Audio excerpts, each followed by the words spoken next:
Un célèbre poète américain a dit ceci ou à peu près. Dans la vie de chacun de nous, il a plu, il pleut ou il pleuvra un jour. Mais moi, je déteste la pluie. Et c'est pourquoi aujourd'hui je pars vers le soleil, vers Nassau.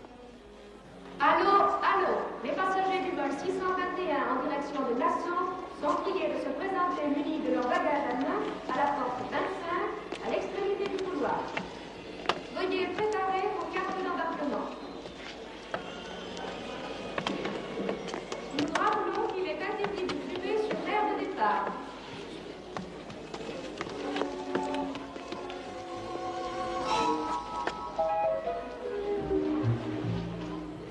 Je vous arrête. Et surtout pas d'esclandre, hein? Et pas de bêtises. Suivez-nous bien tranquillement. Vous n'avez plus besoin de ça. Nous allons à une petite soirée? Je n'en sais rien. On nous a dit seulement « Amenez-nous Simon Templar ».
Alors, messieurs, vous recrutez des officiers pour la marine?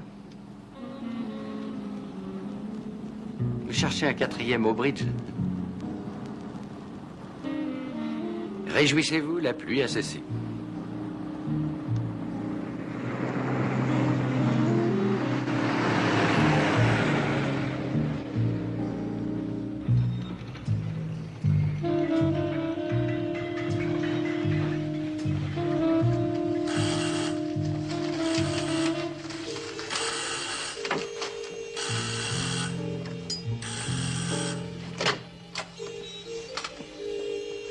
Est-ce que le chef est là? J'ai trouvé, ça y est. Vous voulez publier l'histoire de ma vie?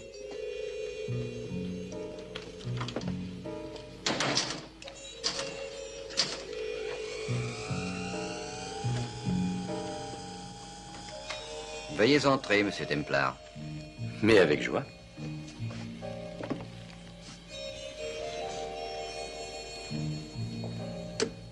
J'aurais dû m'en douter. Simon, ravi de vous revoir. Le plaisir est partagé. Mon cher, je dois dire que vos hommes ont fait quelques progrès. Vraiment, vous croyez? Je le leur ai dit, je ne me serais jamais douté qu'ils étaient des services dits secrets. Je leur en ferai la remarque que ça leur fera plaisir, d'autant plus que le compliment vient de vous. Et maintenant, puis-je vous présenter Simon Templar, mademoiselle Françoise Reding. Monsieur Templar? J'aurais pu dire enchanté, mademoiselle, en toute autre circonstance. J'étais sur le point de partir pour Nassau. Oui, Nassau, je sais. C'est pourquoi j'ai dû adopter cette méthode un peu rustre. Simon, c'est d'une extrême importance. Je l'espère pour vous. Vous avez peut-être entendu parler du père de mademoiselle, le professeur Reding. Le physicien, spécialiste du laser. Oui, ses travaux sont d'une extrême importance pour le gouvernement britannique. Oui, alors? Alors, il a disparu. Il est parti pour Hambourg le 10 au matin pour 48 heures. Et nous sommes aujourd'hui le 20. C'est comme s'il s'était évanoui dans l'air. À moins qu'il soit, pardonnez-moi, passé de l'autre côté. Non, jamais il n'aurait fait ça. C'est une possibilité. Depuis son départ, vous a-t-il donné de ses nouvelles? Il a téléphoné un soir. Qu'a-t-il dit? Eh bien, il a dit que tout allait bien. Il était allé là-bas pour chercher quelque chose, des coupes de l'époque germano-romaine dont il faisait collection. Nous avons bavardé un moment, parlé de la pluie et du beau temps, et soudain il m'a dit quelque chose d'assez étrange. Il a dit « Françoise, j'ai découvert une fortune. Et je dis bien une fortune. » J'ai découvert une fortune et je dis bien une fortune. C'est ça, oui. S'est-il expliqué? Non, il est resté très mystérieux et ensuite il a dit qu'il reviendrait vers le 15. En ne le voyant pas revenir, j'ai téléphoné le lendemain à son hôtel, mais ils ne l'ont pas revu et personne ne sait où il se trouve. À quel hôtel? Au Neuzeiten. J'ai là une photographie du professeur Redding. Simon, l'affaire est d'une importance vitale. Voulez-vous m'aider? Puis-je vous poser une question? Bien sûr. De combien d'hommes disposez-vous? C'est une question à laquelle je ne peux répondre. Pourquoi vous adresser à moi? Vous avez des méthodes personnelles. C'est un sujet qui est également personnel. Quelle est la véritable raison? En ce moment, je n'ai pour ainsi dire personne de libre. Simon, j'insiste, il faut absolument que vous nous aidiez. C'est d'accord. Par où dois-je commencer? Je suggère que vous essayiez de retracer du mieux possible les différentes allées et venues du professeur dans la soirée du 15. Pas d'autres questions? Si, j'avais une valise qui doit être en route vers Nassau. Quelque chose me dit qu'elle doit être à bord de l'avion qui part pour Hambourg. Dans exactement 53 minutes. Pressez-vous.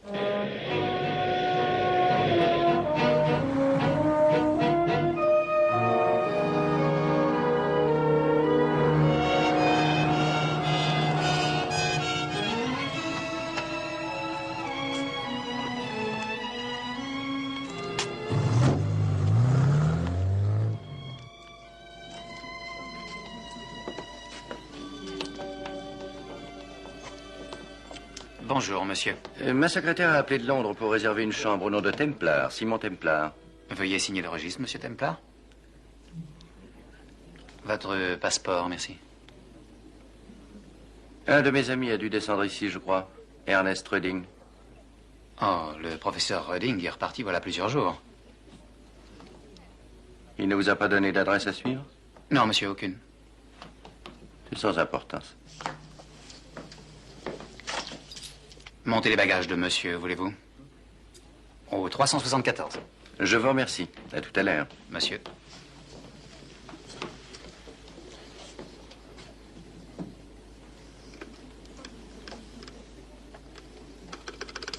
Ernest Redding, essayez de vous rappeler. Ah oui, oui, ça je le reconnais. C'est le professeur. Il avait la chambre 712, c'est ça.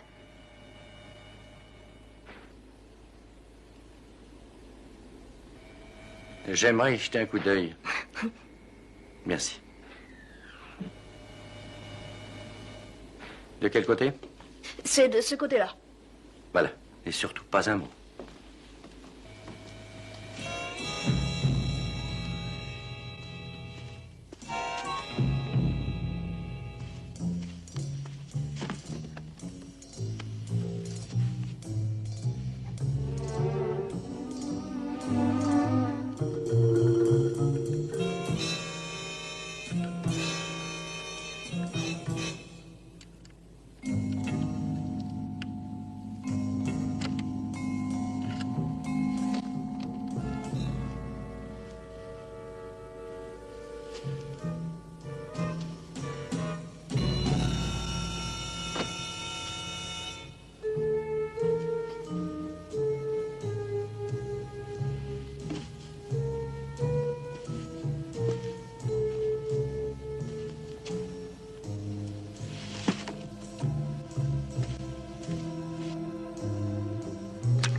faites les valises.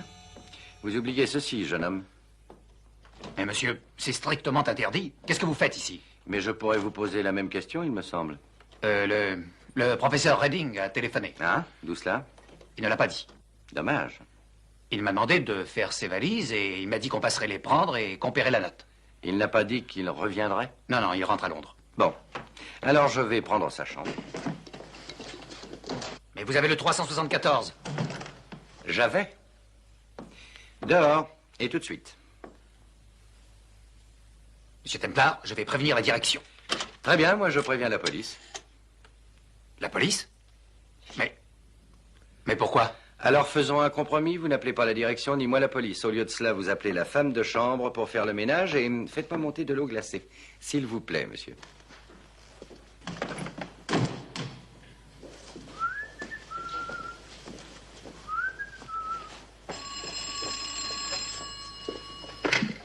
Allô? Franz, un certain Simon Templar a pénétré dans sa chambre.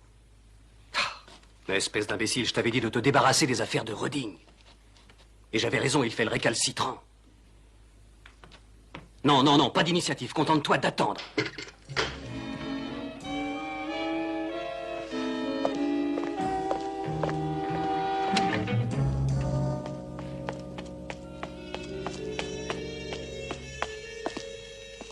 Toujours pas de résultat? Il veut un médicament qu'il a laissé à l'hôtel.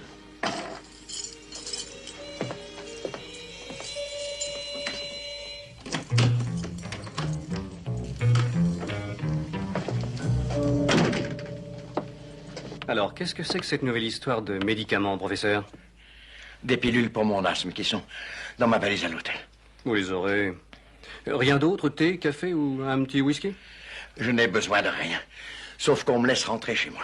Mais ça peut très bien s'arranger, et sans doute plus vite que vous le pensez. Je dois rencontrer une certaine personne dans 1 heure. Vous perdez votre temps. Vous êtes un fou. Vous croyez? Je ne travaillerai jamais pour qui, vous savez. Jamais. Mais qui vous dit que vous travaillerez pour eux? Eh bien, je croyais. Professeur, me semblait. Ce n'est pas ce que vous pensez. Je ne suis pas un sergent recruteur. Non, je veux seulement essayer de vous négocier au meilleur prix. Vos amis paieront pour vous récupérer sains et saufs, et les autres paieront pour qu'ils échouent. À bientôt, professeur. Ça ne saurait plus tarder.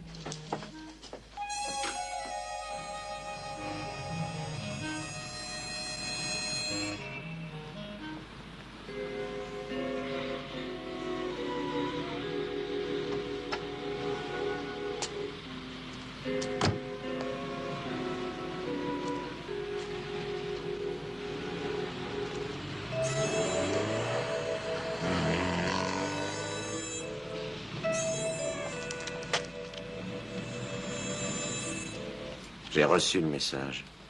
Et alors? Votre prix est trop élevé. Pour l'un des plus grands experts en laser, mon prix est plutôt très modique. Vous semblez très confiant.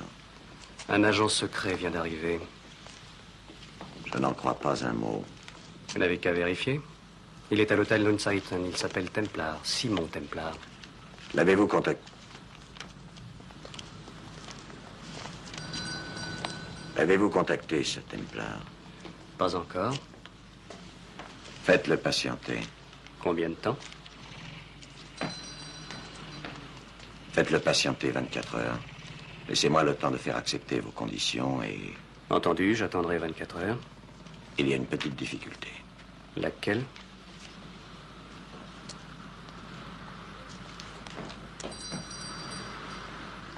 Comment nous assurer qu'il voudra bien travailler avec nous? On peut toujours forcer un homme à reconnaître ceci, à avouer cela. Mais comment faire pour obliger un savant à fournir un travail effectif contre sa volonté? J'avais jusqu'ici l'impression que vous étiez extrêmement persuasif. 24 heures, c'est entendu.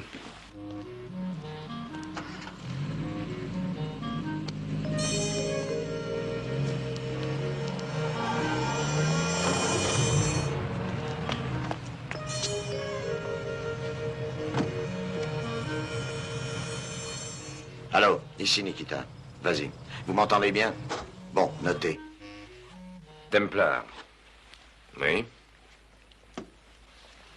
Oui. Dans à peu près 10 à 12 minutes. Oui, d'accord. Bon, terminé. L'homme est un nommé Templar. Simon Templar. Descendu à l'hôtel Neutzeiten. Probablement un agent secret.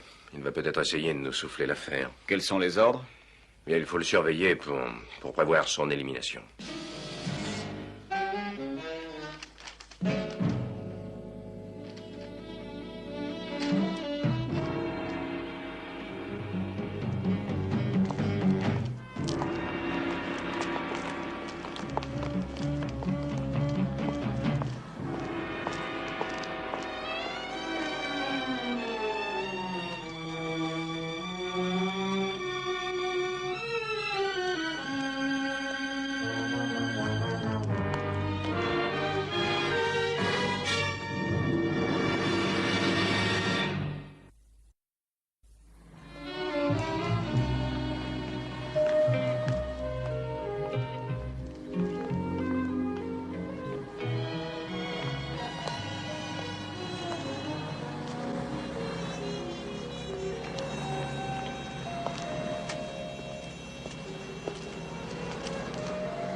Oui, ces coupes très anciennes de la région du Rhin, celles dont le pied va en s'évasant de haut en bas comme un biscuit à glace renversé. Ah oui, de l'époque germano-romaine. C'est cela, vous en avez?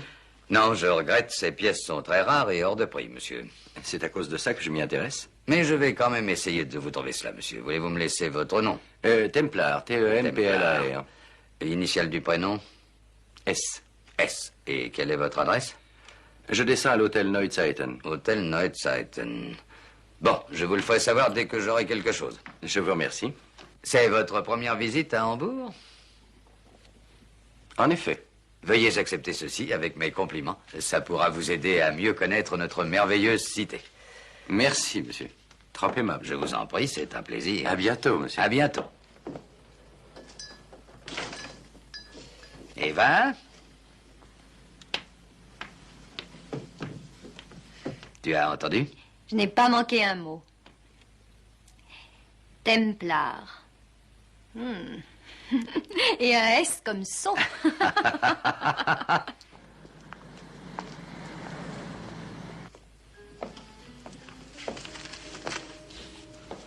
Une bière.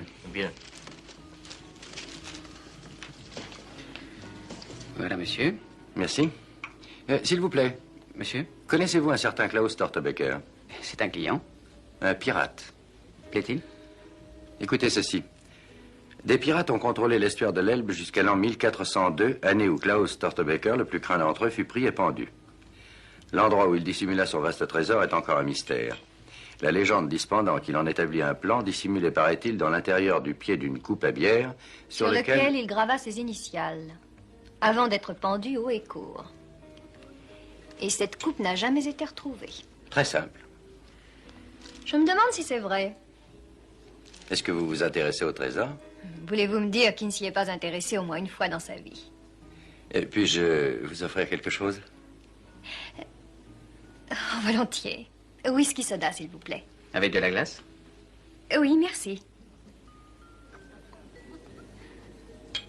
Est-ce que vous habitez à Hambourg? Non, c'est la première fois que j'y viens. La ville vous plaît? Eh bien, non. J'en suis désolé. Et vous... Est-ce que vous êtes seul ici? Complètement. Ah, moi aussi. Quelle coïncidence. C'est pourquoi je ne m'y plais pas du tout. C'est assez embarrassant de dire cela, mais je voudrais trouver quelqu'un pour sortir. Oh, eh bien, acceptez-moi comme volontaire. Ah oui, mais à une condition. Laquelle? Je ne veux pas que vous payiez pour moi. Cela pourrait vous donner des idées fausses. Et si moi je vous offre de payer, vous vous croiriez déshonoré. Oui, peut-être. Alors, vous serez d'accord pour... chacun son écho? Mademoiselle? Oh, merci. À votre santé. À notre première soirée. Vous êtes d'accord? Où voulez-vous aller? J'ai entendu à Londres parler d'une rue d'Hambourg plus pittoresque encore que celle de Greenwich Village ou de Montmartre. La Reeperbahn. C'est ça. Est-ce que c'est mal? Vous me demandez de vous chaperonner dans les différents lieux de perdition. Est-ce que vous oseriez? J'ai toujours été attirée par ces lieux de perdition. En général, une femme seule a rarement les coups des franches. Surtout si elle est respectable. Dois-je considérer ça comme une sorte de compliment?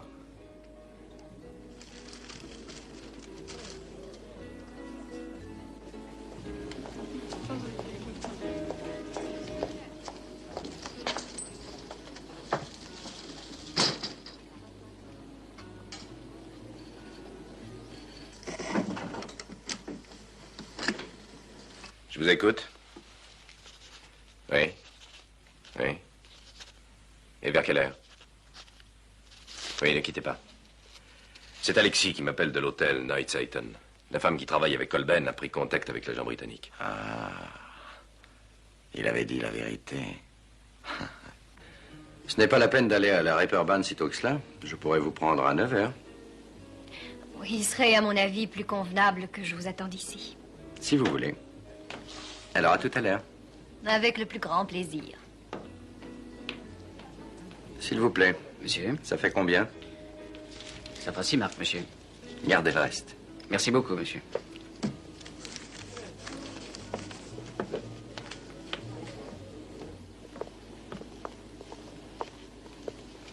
Monsieur Templar. Qu'est-ce que vous faites là? Je ne pouvais pas rester à attendre à Londres, alors j'ai préféré venir. Ne restons pas là.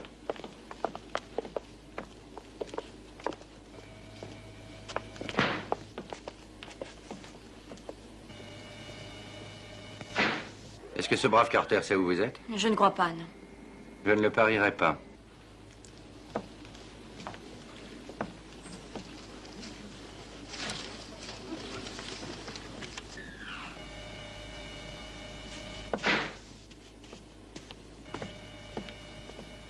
Vous avez découvert quelque chose?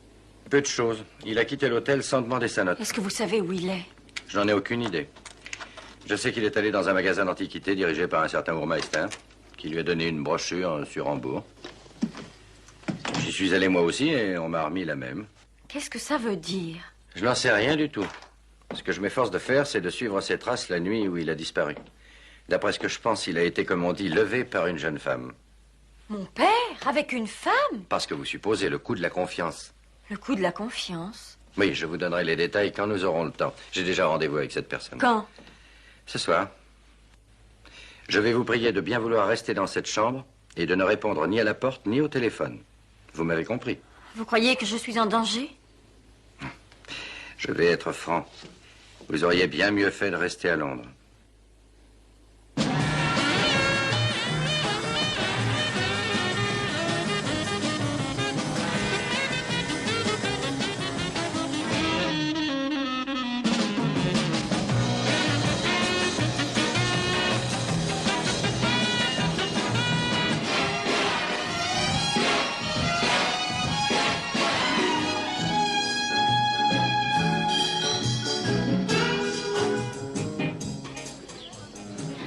C'est formidable d'être riche.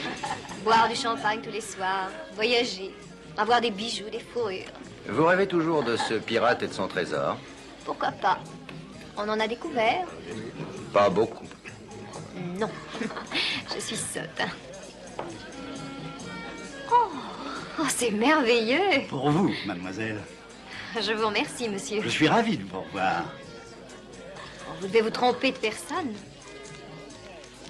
Très ressemblant. Merci, monsieur. J'ai passé une excellente soirée. Vous vous êtes montré très gentil. Et je m'en souviendrai. Le plaisir a été partagé.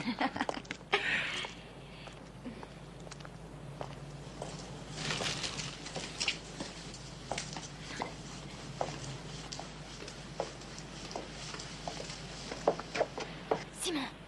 Simon! Qu'y a-t-il? Oh, la coupe, regardez. La coupe de la brochure. Ce n'est pas possible. Mais c'est elle. Ah, attendez. Là, relisez ce qui est écrit.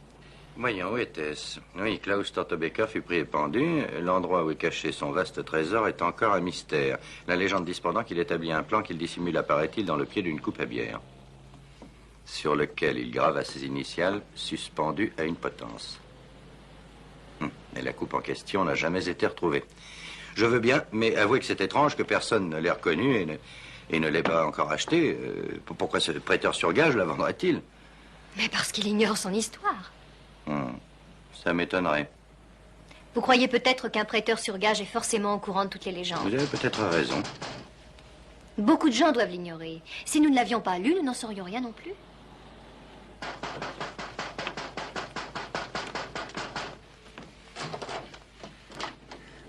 Bonsoir. Oh, cette coupe qui est en vitrine, combien vaut-elle? Et laquelle, mademoiselle? Celle-ci. Oh, cette coupe est une pièce très très ancienne du début du XVe siècle. Combien vaut-elle? Et 300 marques. Je l'achète. Excusez-moi de vous avoir fait lever. Oh, je vous en prie, c'est mon métier. C'est inutile de l'envelopper. Merci, vous. Bonne nuit. Et vous de même. Ouvrez-le. Vous voulez que je le brise? Pourquoi pas? Mais vous venez de le payer 300 marques à l'instant. Je ne l'ai pas acheté pour l'admirer. Brisez-le.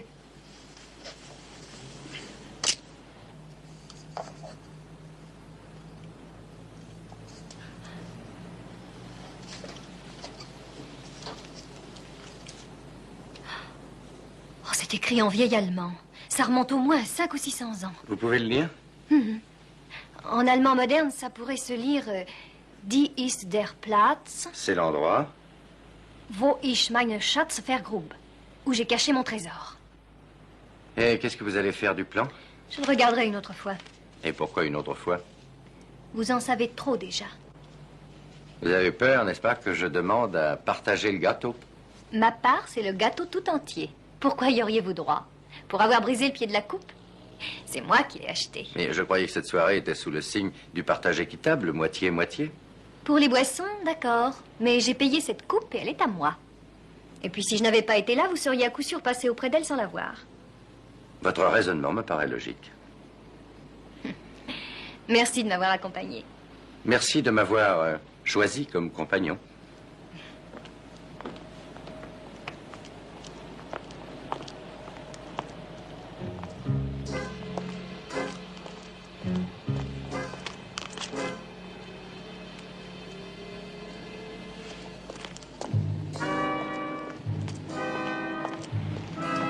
Vous êtes libre?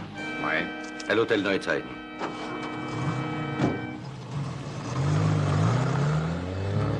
Tu vas suivre le taxi. D'accord.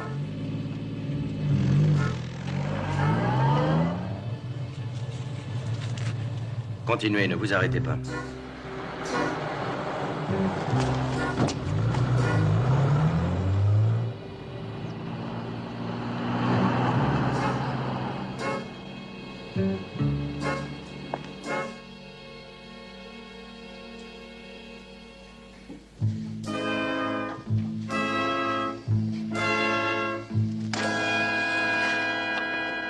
Excusez-moi, j'ignorais.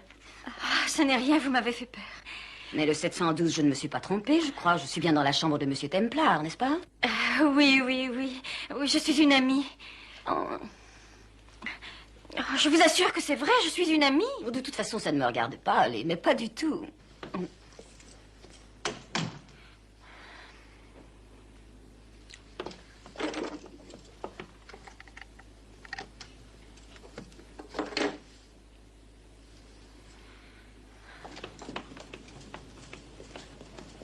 Monsieur Helmut.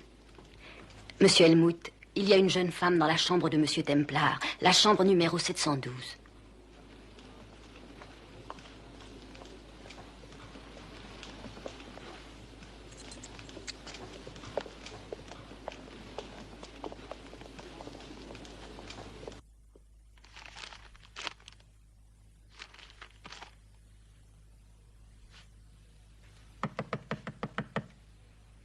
Qui est là? La direction.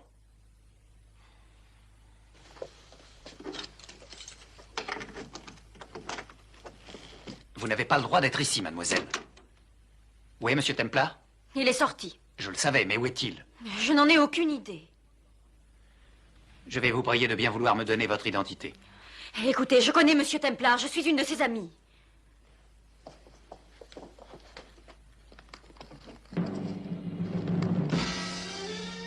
Mademoiselle Françoise Jeanne Reding.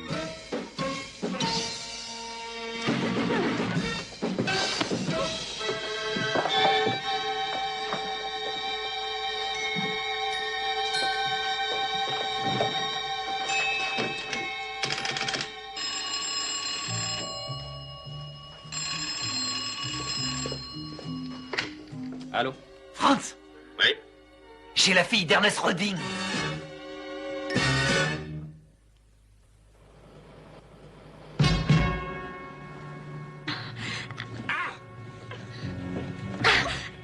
Oh, mais qui êtes-vous? Qu'est-ce que vous me voulez? Oh, mais où est-ce que vous m'emmenez? Vous êtes venu retrouver votre père, avouez-le. Eh bien, je vais vous le faire retrouver. Descendez.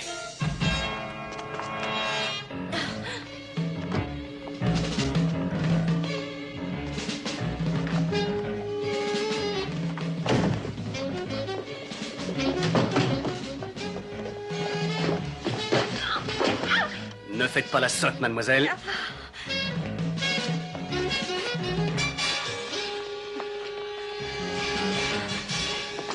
Ah.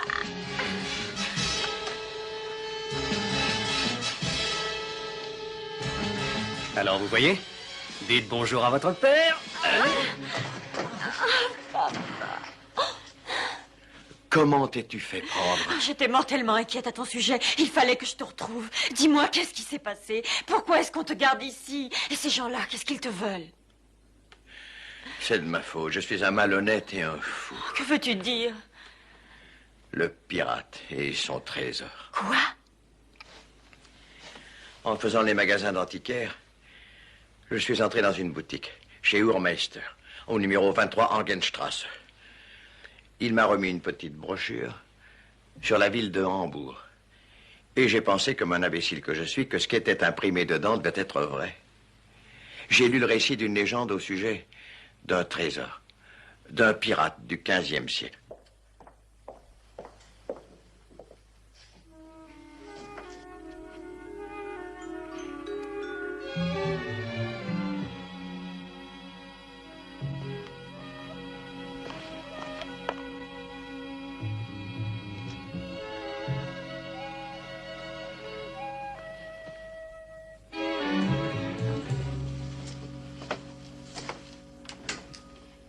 Eva.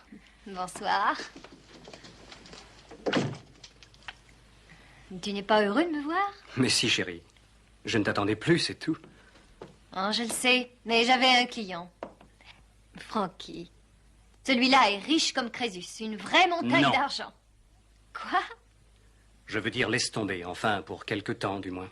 Mais c'est un touriste, il va bientôt repartir. Ça ne fait rien, laisse tomber. Mais voyons, on n'a plus d'argent. Tu m'as dit que le professeur était Je t'ai fauché. dit non. Mais toute l'affaire est en route, on ne peut pas reculer. Nous avons déjà retrouvé le plan et... J'ai dit non, voyons, c'est non. Est-ce que tu es devenue sourde à la fin? Jamais tu ne cries après moi? Mais qu'est-ce qu'il y a, chérie? Oh, excuse-moi, il n'y a rien, rien du tout. Tu mens. J'en suis certaine. Allons, Eva, ne t'énerve pas pour ça, voyons. Fais-moi seulement confiance.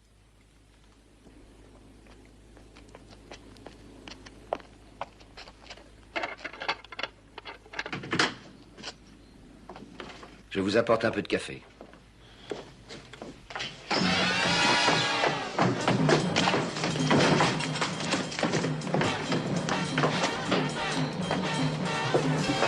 Ah, où est-ce que vous allez, hein? Voulez-vous retourner en bas tout de suite? Qui est cette fille? Ne t'inquiète pas, mon petit. Qui est-elle? Qu'est-ce que tu as Tu vas l'intention comprendre de... tout de suite. Elle s'appelle Reding. Et si je l'ai... Reding? La fille du professeur Reding? Oui, Et écoute pourquoi bien la ce que... gardes-tu ici? Et tu m'avais dit que le professeur n'était plus là. Eh bien, il y est encore. Comment? Tu l'as gardé prisonnier dans le sous-sol? Frankie, pourquoi? Puisque tu veux tout savoir, je vais le vendre à ceux d'en face. Comment tu ferais ça? Non, écoute, Eva, ça va nous rapporter une fortune. Ta part sera de 5 000 $ au moins. Et maintenant, tu vas rentrer tranquillement et te reposer. Oublie ton nouveau client pour le moment. Mais rien ne presse. Au Mais moins pour le moment. Et s'il est encore là dans une semaine, on pourrait essayer de remettre l'affaire en route. À propos, comment s'appelle-t-il? C'est un nommé Templar. Templar? Mais qu'est-ce qu'il y a? que tu peux être bête. Et tu l'as pris pour une poire, à ce qu'il a dû rire. Eh bien, je vais t'apprendre que ton client est un agent secret à la recherche de Reding. Est-ce que tu lui as fait voir le plan? Non. Il ignore où la maison est située? Il ne sait encore rien. Eh bien, je te conseille de te taire. Oh, c'est entendu, je me tairai. Si Templar essaie de te relancer, sauve-toi, tu entends? Oui. Quitte la ville. Et si jamais tu me crées des ennuis, tu regretteras d'être venu au monde. Et maintenant, sors!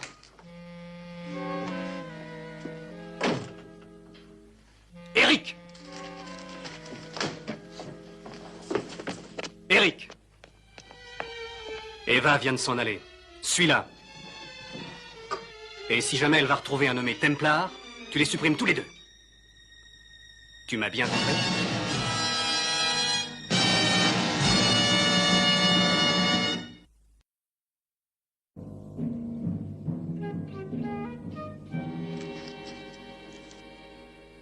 Oui, tout ça m'a l'air très bien.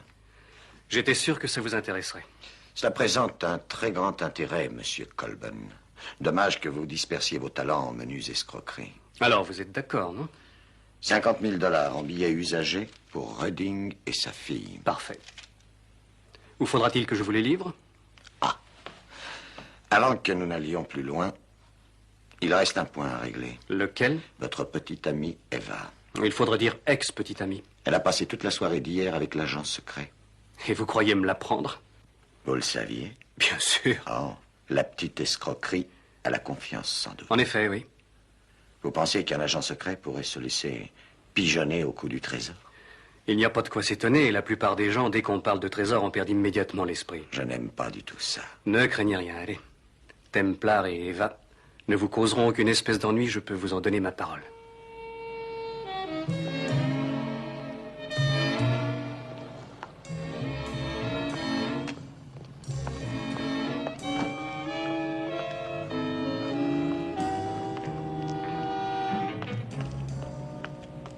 Bonjour, chère mademoiselle. Surprise de me voir? Vous n'avez rien à me reprocher, monsieur. J'ai payé mon écho comme il était convenu. Oh, mais je n'ai pas à me plaindre, j'ai passé quelques instants agréables. Il se trouve que j'ai un besoin assez impérieux de vous parler.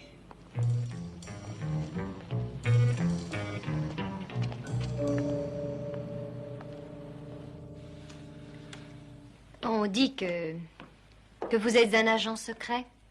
Qui a dit cela? Eva, c'est toi? Oui? Oh, veuillez m'excuser. Qu'y a-t-il? Vous avez l'air gêné. Mais... Bon, ça se voit comme le nez au milieu du visage. Alors, si vous le voulez bien, passons sur les questions de politesse et sur la manière dont cet enfant m'a délicatement tendu son piège et guidé par la main vers le prêteur sur gage où se trouvait la coupe du pirate. Et dans le pied de laquelle, comme par hasard, tenez-vous bien, il y avait le fameux plan. Qu'utilisez-vous pour vieillir le parchemin, chérie? Du thé? C'est vrai, je le reconnais. Je voulais vous escroquer. Bon, Eva. Et le lendemain matin, elle serait venue me trouver à l'hôtel, m'aurait présenté ses plus plates excuses. Oui. En disant, j'ai découvert l'endroit du trésor, mais j'ai besoin d'argent pour le déterrer. C'est tout à fait classique.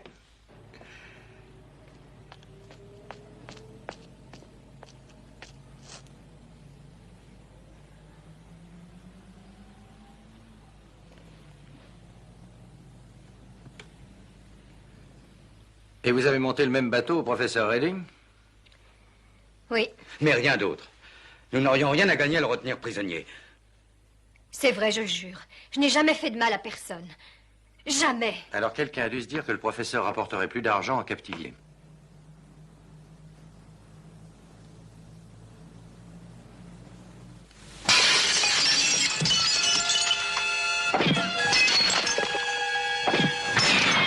Ne bougez pas.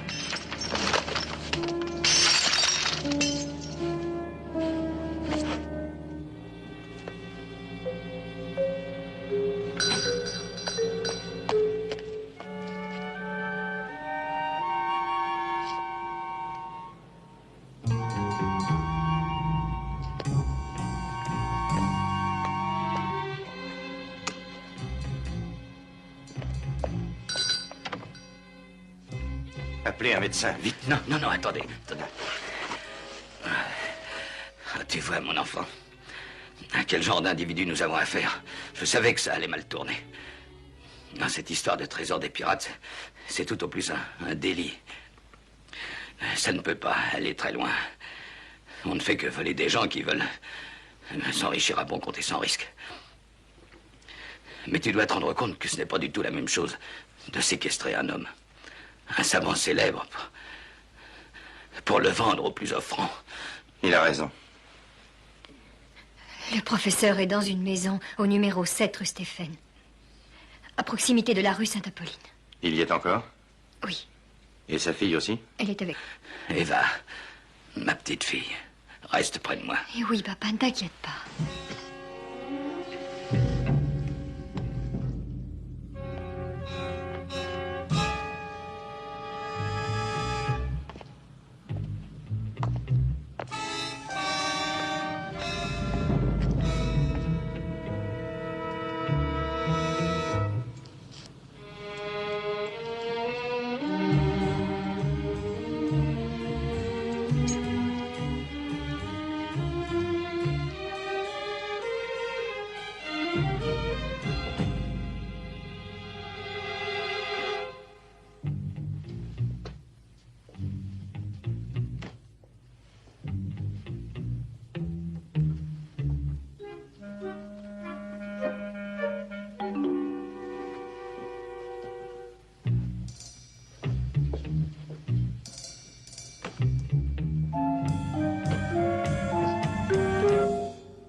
Où sont-ils?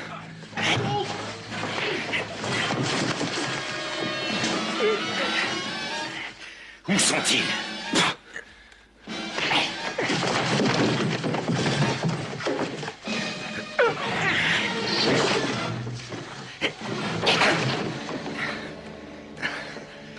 Où sont-ils? Ils sont sur le port. Et à quel endroit sur le port? Sur le quai 54, entrepôt Brown.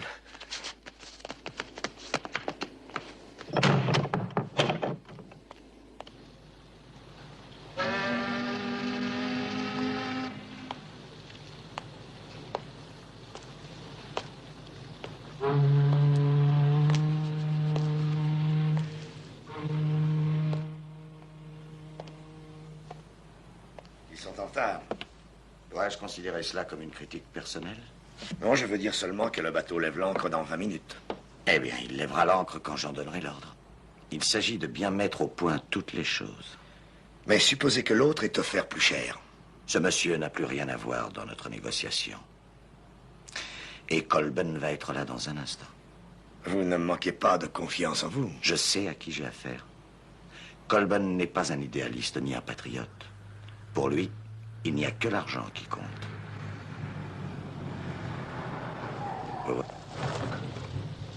Et maintenant, descendez et pas de bêtises, hein?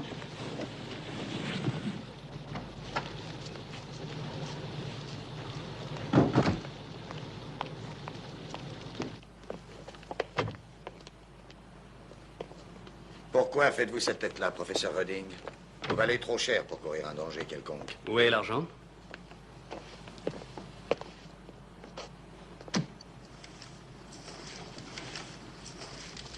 Permettez que je vérifie d'abord. Oh, vraiment, monsieur Colben, vous croyez... Je ne crois rien et je ne crois en personne. Ni en moi, d'ailleurs.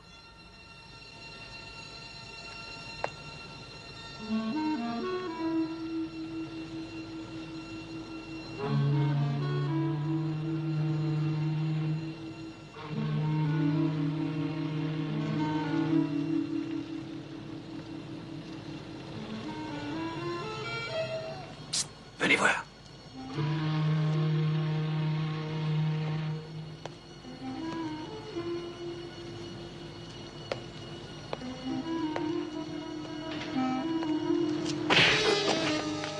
Satisfait.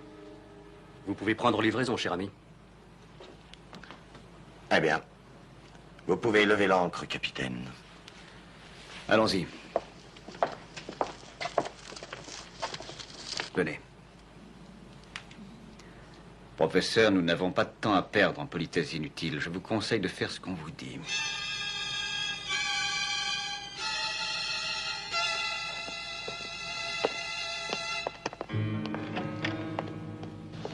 Fuyez.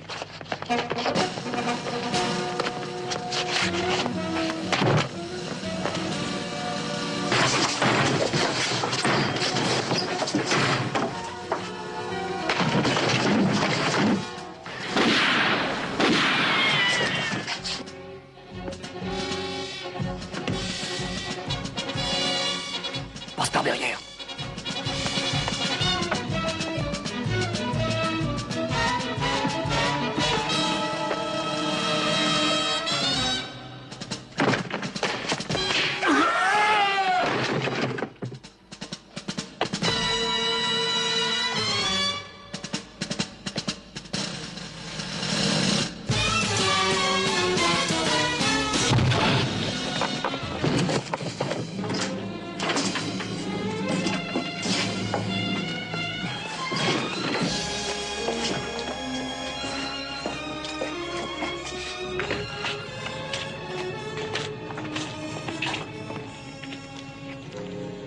Merci, monsieur Templar. Ma fille m'a dit tout ce que vous aviez fait. Si c'était à refaire, croyez bien que je le referais.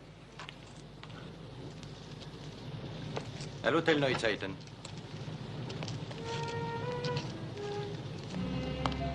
Merci, Eva, d'avoir averti la police. C'était la moindre des choses, avouez-le. Et votre père? Oh, ça n'a pas été très grave. Je suis content. Pas tant que moi, croyez-le. Vous ne m'en voulez plus tellement. Moi, vous en vouloir? Oubliez-vous que c'est grâce à vous que j'ai fait la connaissance de Stortebeker, qui s'est révélé un pirate bien utile. Voulez-vous être aîné, ma nouvelle auto? Ah, vous en avez changé? Ces messieurs n'en auront plus besoin avant longtemps.